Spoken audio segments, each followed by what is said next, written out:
Оригиналните снимки од градоначалничкиот кабинет на Заев, каде разговара со бизнисменот Иван Сачавалиев, ги погледнаа само судиите, обвинителката, премиерот и неговите адвокати. Скопска апелација прифатила жалбата на обвинителството. Овие тајно снимени разговори како посебни истражни мерки да не ги види јавноста, бидејќи со тоа би бил прекршен законот. Откако ја изгледа целосната снимка без прекините со кои беше објавена на социјалните мрежи, Заев со оценка.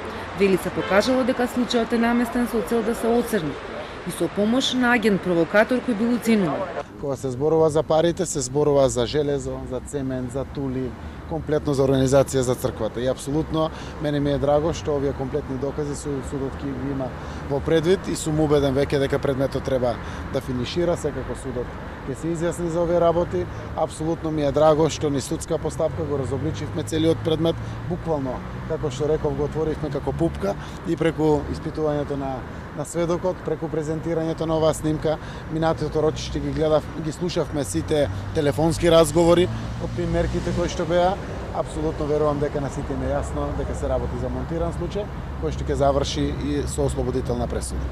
Заев, кој бараше јавноста да ја види целосната снимка, рече, доколку има законска можност, по правосилност на пресудата ќе бараат да биде објавена. На следното рочиште за подкуп во судница ќе се гледа и верзијата која протече на социјалните мрежи. Адвокатите ги повлекоа и претходно предложените тројца сведоци, вработени во општина Струмица, па останува да биде сослушан Заев, со што подкуп се ближи до крајот.